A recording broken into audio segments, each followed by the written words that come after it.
राजा साहब का ट्रेलर देखा जाए तो सिर्फ एक झलक नहीं बल्कि एक पूरी पहेली है। तो आज हम इसी पहेली के टुकड़ों को एक एक करके जोड़ेंगे और उस रहस्यमयी महल के अंदर छिपे राज को खोलने की कोशिश करेंगे। चलिए शुरू करते हैं। तो ट्रेलर की शुरुआत ही होती है इस एक लाइन से, और ये लाइन सुनते ही पूरा माहौल एक भयानक जाल जैसा लगने लगता है। मतलब सोचिए, एक ऐसी जगह जहां कोई आ तो सकता है पर बाहर निकलना उसके बस में ही नहीं है। बस ये एक लाइन ही इशारा कर देती है कि ये कहानी कितनी पेचीदा होने वाली है। तो पहला सवाल ये उठता है कि आखिर ये जाल है कहाँ। ट्रेलर हमें एक ऐसी रहस्यमयी जगह पर ले जाता है जो सिर्फ एक घर नहीं बल्कि एक भूल भुलैया है, एक तरह का भ्रम।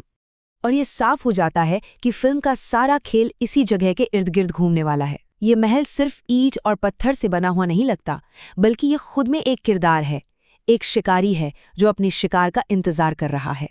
और सबसे डरावनी बात पता है क्या है? इस जगह का हर कोना एक हथियार की तरह काम करता है।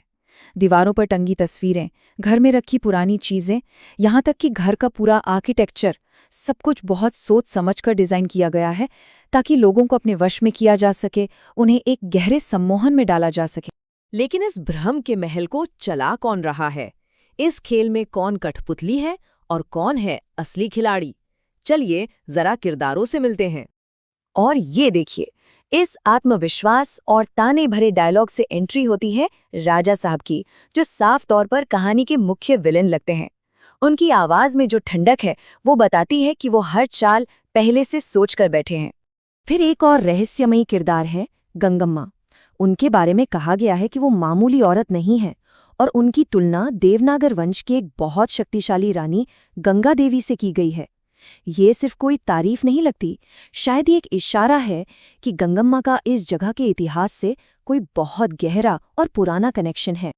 और फिर आता है भैरगी, जो इस पूरे खेल का मास्टरमाइंड लगता है। ट्रेलर के हिसाब से ये वो शख्स है जिसे सबकी कमजोरियां पता है और वो उन्हीं कमजोरियों पर वार करता है।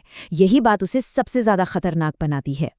तो ठीक है, ये तो समझ आ गया कि कौन क्या कर रहा है, पर सवाल ये है कि ये जाल काम कैसे करता है? लोगों को काबू में करने का तरीका क्या है? कोई जादू है या दिमाग का खेल?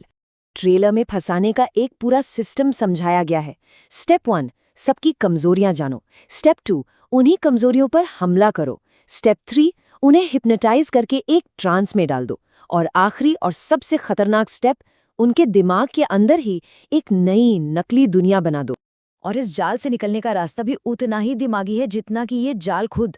मतलब बाहर निकलने के लिए अपने मन के अंदर ही एक नई दुनिया बनानी होगी और अपने खुद के विचारों पर पूरा कंट्रोल करना होगा।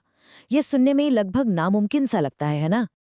लेकिन दिमाग के इस खेल और कंट्रोल के बीच एक ऐसी ताकत भी है जो शायद सबसे ज्यादा शक्तिशाली है, और वो है प्यार। ये डायलॉग एक बहुत मजबूत आइडिया सामने रखता है कि जो गहरा प्यार और यादें होती हैं वो इस जबरदस्ती के भूलने की बीमारी का भी सामना कर सकती हैं।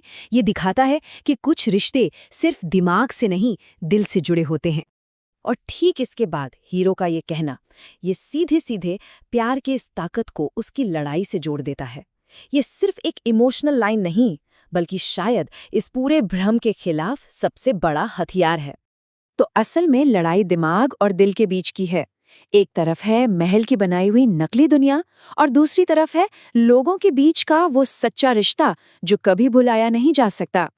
और आखिर में ये सवाल हमारे जहन में रह जाता है कि एक ऐसी दुनिया में जहाँ हर सब कुछ धोखा है, क्या मजबूत यादें ही बचने का रास्ता है, या फिर कहीं वही सबसे बड़ा जाल तो नहीं बन सकती?